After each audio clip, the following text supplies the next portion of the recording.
Welcome to another Tech Help video brought to you by AccessLearningZone.com. I'm your instructor, Richard Rost. Today we're going to talk about a question that I get asked all the time.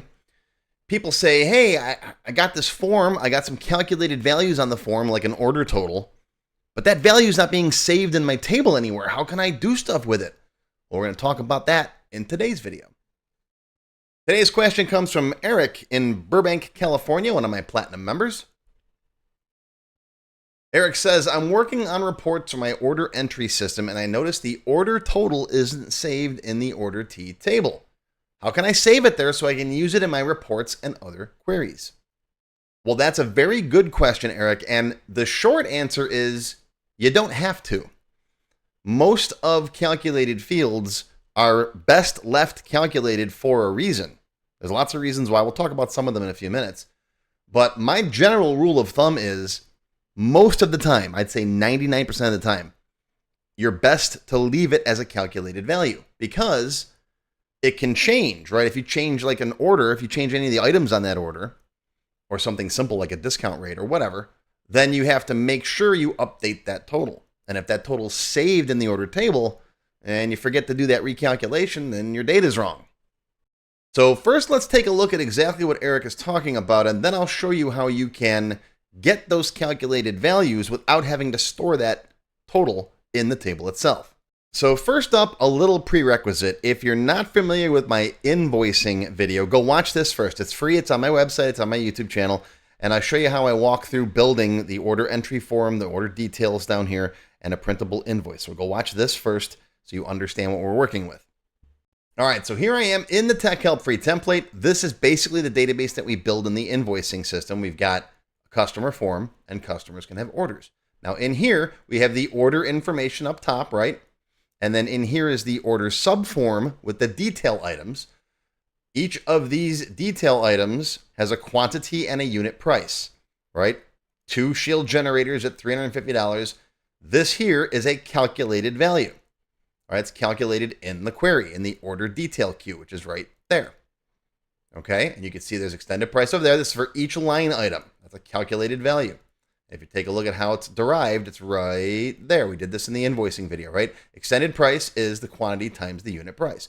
There's no need to save that in the table because we can recreate it, right? It's better in this particular case if we leave it as a calculated value because if one of these things changes over here, then it's automatically updated, right?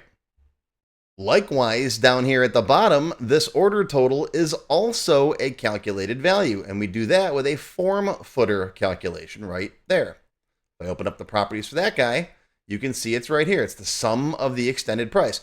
In other words, go up here and find all of the extended price fields and then add them up and put it down here on the bottom. And that's another calculated value. So this order total isn't stored in the table because you can calculate it.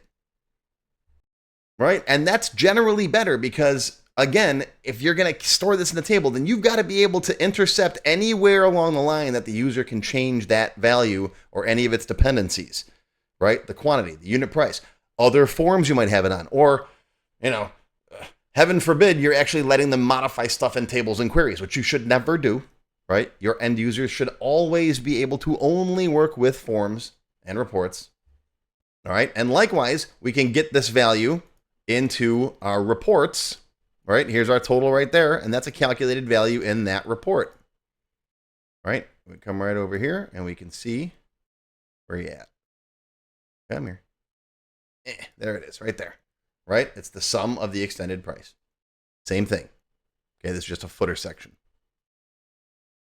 So you don't need to store these data in the table, right? Because you can get them through a lot of different means too. Let's say, for example, that you want to display the customer's total of all of his paid orders right on the customer record. I do this sometimes with some of my databases. So you can see what a customer's value to the company is, right, at a quick glance. Well, for that, you can use DSum. And the best part about knowing these functions is there's no programming involved. You just got to know the basic functions. Right? Here's the DSum function. If you don't know how to use this guy, go watch this video.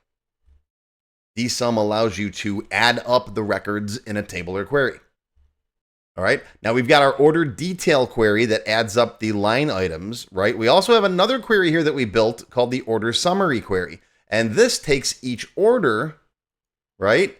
And it adds up all the line items on that order into this order total. And this thing is called an aggregate query, right? An aggregate query, which is this totals thing here, right?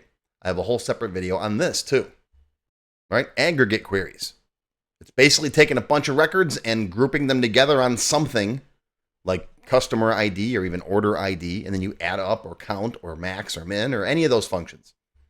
So with this aggregate query, we can sum up all of the order totals, right? And if I run this now, you can see here, order 1, there's the total of all of the details on that order. Order 2, order 3, order 4, and so on.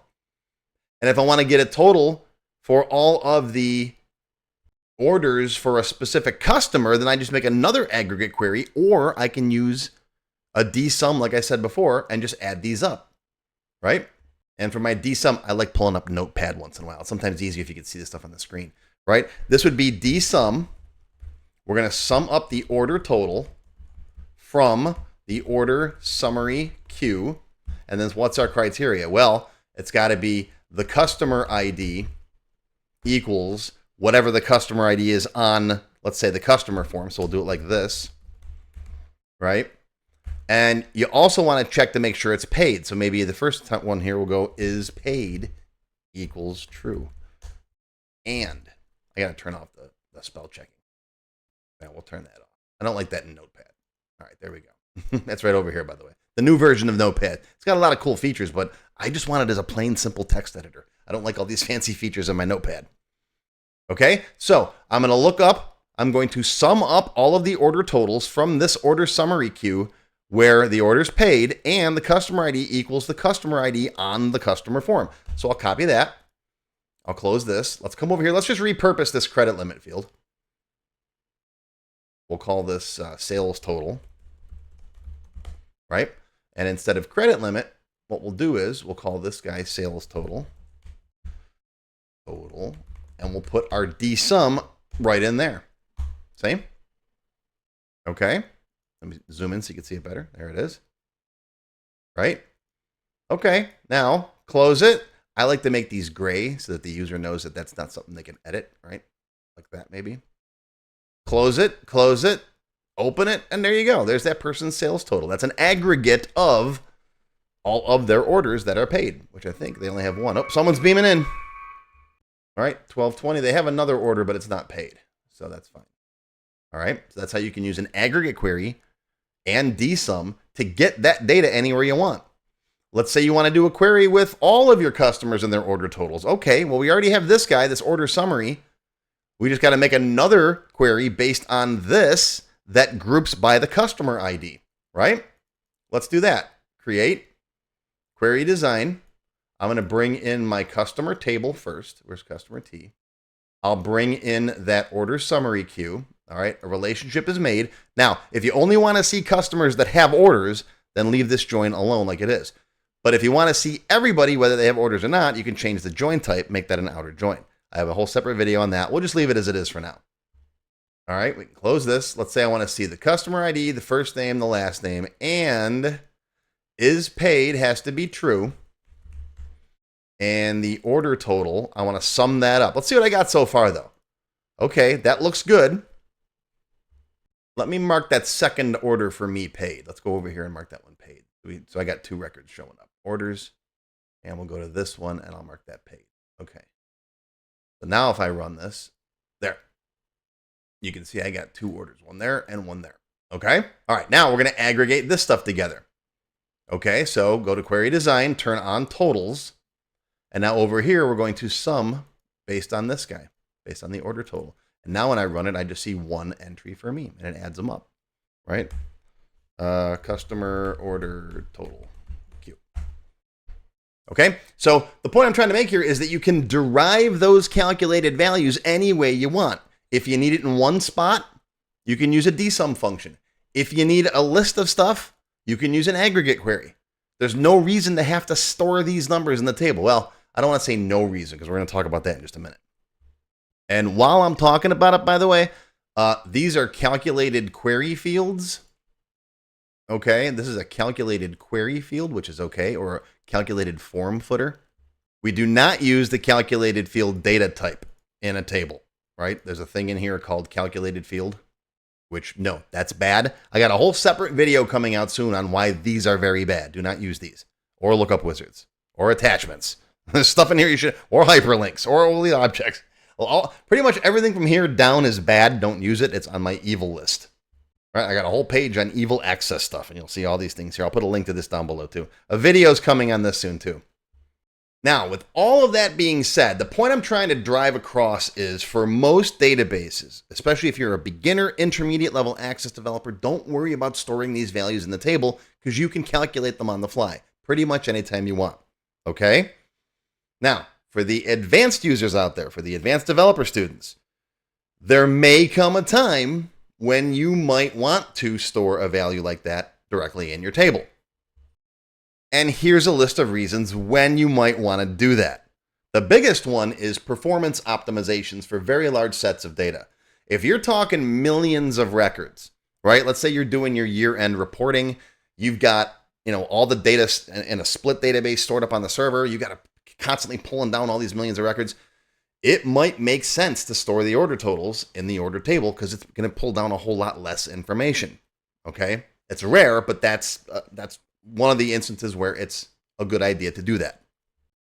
Historical snapshots. Even if the underlying data changes, some companies, they have weird financial rules, right? They want to be able to know what the data was at the time the order was placed, even if it changes, usually in which case you make a copy of the data, but it happens. Audit trail and traceability, payroll records at the time the records were put in, right? Integration with external systems is a big one. I've had clients before that had other software that they had to be able to work with their Access database, and that software couldn't calculate their order total. So you had to store that data in a table so the other software could read it properly. So that does definitely happen. Sometimes complex business logic, really weird loyalty discounts, promo codes, tiered pricing. Sometimes all that does make sense to store the value in the table instead of having to put all these different calculations together on the fly all the time. Okay? Regulatory or legal requirements, enough said about that. There's all kinds of weird laws and rules. Depending on your business, you may need to store it instead of calculating it. That's really all I can go into as far as that's concerned. You know who you are. And then sometimes asynchronous processing. Sometimes you can't wait for that calculation. Sometimes you got to save the data immediately and then transfer it somewhere else. A transaction service, for example. So there are some instances where it makes sense to do the calculation at the moment that the data is entered, deleted, or edited, and save that information directly in the table. But if you do that, again, you have to make sure that you can track all of the places where that information can be changed. So what if you are one of the people that falls into one of these categories? Well, I will show you how to do this in the extended cut for the members. All right, we're going to do it where we're going to take the order table. We're going to save that order total in the order table itself. But we have to be able to handle every instance of where a line item is modified, added, or deleted. Deleted's a pain in the behind. So we're going to make our own custom delete button. And I'll explain all of this in the extended cut for the members. Silver members and up get access to all of my extended cut videos, not just this one, all of them. Gold members can download these databases. You get access to the code vault and all kinds of cool stuff. And of course, everybody gets some free lessons. All my members are well taken care of. But there you go. That's why you don't generally want to store this information in your table. If you can calculate it, unless you've got a specific reason why you don't want to, right? But that's going to do it for your Tech Help video for today. Hope you learned something. Live long and prosper, my friends. I'll see you next time. A special thank you and shout out to our diamond sponsors. First, we have Juan Soto with Access Experts Software Solutions, manufacturing experts specializing in Access and SQL Server. Juan is a 13-time Microsoft Access MVP. You can check them out at accessexperts.com. Another shout out to Sammy Shama from Shama Consultancy. Sammy is a certified Microsoft Office specialist, and he not only offers Access application development, but he also provides one-on-one tutoring services. So if you need someone to hold your hand and help you with your Access project, Sammy is your guy. Check him out at shamaconsultancy.com. If you enjoyed this video, please give me a thumbs up and post any comments you may have below. I do try to read and answer all of them as soon as I can. Make sure you subscribe to my channel, which is completely free. Click the bell icon and select all to receive notifications when new videos are posted. Want to learn more? Click the Show More link below the video to find additional resources and links. YouTube does a pretty good job of hiding it. It's right down there. See this part of the description here, right? The name, the video's up here. There's a little Show More down there, right down the bottom. It's kind of hard to find. But once you click on that, you'll see a list of other videos, additional information related to the current topic, free lessons, and lots more.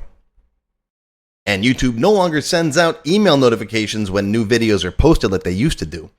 But if you'd like to get an email every time I post a new video, click on the link to join my mailing list. And you can pick how frequently to get emails from me, either as they happen, daily, weekly, or monthly. Now, if you'd like to become a paid member of my channel and receive all kinds of awesome perks, click on the Join button. You'll see a list of all the different membership levels that are available, each with its own special perks, including my extended cut videos, access to my code vault, lots of VBA source code in there, template downloads, and lots more. I'll talk more about these perks at the end of the video. Even if you don't want to commit to becoming a paid member and you'd like to help support my work, please feel free to click on the tip jar link. Your patronage is greatly appreciated and will help keep these free videos coming. I got some puppies to feed. But don't worry, no matter what, these free tech help videos are going to keep coming. As long as you keep watching them, I'll keep making more, and they'll always be free. Now, if you really want to learn Access and you haven't tried my free Access Level 1 course, check it out now. It covers all the basics of Microsoft Access, including building forms, queries, reports, and more. It's over 4 hours long. You can find it on my website or on my YouTube channel. I'll put a link down below you can click on. And did I mention it's completely free? The whole thing, free, 4 hours. Go watch it. And okay, a lot of you have told me that you don't have time to sit through a 4-hour course. So I do now have a quicker Microsoft Access for Beginners video that covers all the basics faster in about 30 minutes. And no, I didn't just put the video on fast forward. But I'll put a link to this down below as well. Now, if you like level 1, level 2 is just $1. That's it, $1. And that's another whole 90-minute course. Level 2 is also free for paid members of any level, including supporters. So if you're a member, go watch level 2. It's free. Okay, want to get your question answered in a video just like this one? Visit my tech help page and send me your question there. Members get priority, of course. While I do try to read and respond to all of the comments posted below in the comments section, I only have time to go through them briefly a couple of times a month, and sometimes I get thousands of them. So send me your question here on the tech help page, and you'll have a better chance of getting it answered. And while you're on my website, be sure to stop by my Access forum. We've got lots of lively conversations about Microsoft Access and other topics. I have a fantastic group of moderators who help me answer questions. Shout out to Alex, Kevin, Scott, Adam, John, Dan, Juan, and everybody else who helps out on the site. I appreciate everything you do. I couldn't do it without you. Be sure to follow my blog, find me on Twitter, and of course on YouTube. Yeah, I'm on Facebook too, but I don't like Facebook. Don't get me started. Now, let's talk more about those member perks if you do decide to join as a paid member. There are different levels: Silver, Gold, Platinum, and Diamond. Silver members and up get access to all of my extended cut tech help videos, one free beginner class every month, and some other perks. Gold members get all the previous perks, plus access to download the sample databases that I build in my tech help videos, plus access to my code vault where I keep tons of different functions that I use, the code that I build in most of the videos. You'll also get higher priority if you do submit any tech help questions. Now, answers are never guaranteed, but you do go higher in the list for me to read them. And if I like your question, you got a good chance of it being answered. You'll also get one free expert level class each month after you've finished the beginner series. Platinum members get all the previous perks plus even higher priority for tech help questions. You get access to all of my full beginner level courses for every subject. And I cover lots of different subjects like Word, Excel, VBA, ASP, lots of different stuff, not just Access. These are the full-length courses found on my website. You get all the beginner ones. In addition, once you finish the expert classes, you get one free developer class per month. So lots of training. And finally, you can also become a Diamond sponsor. You'll have your name or your company name listed on a sponsors page that will be shown on each video as long as you're a sponsor. You'll get a shout out in the video and a link to your website or product in the text below the video and on my website. So that's it. Once again, my name is Richard Rost. Thank you for watching this video brought to you by AccessLearningZone.com. I hope you enjoyed. I hope you learned something today. Live long and prosper, my friends. I'll see you again soon.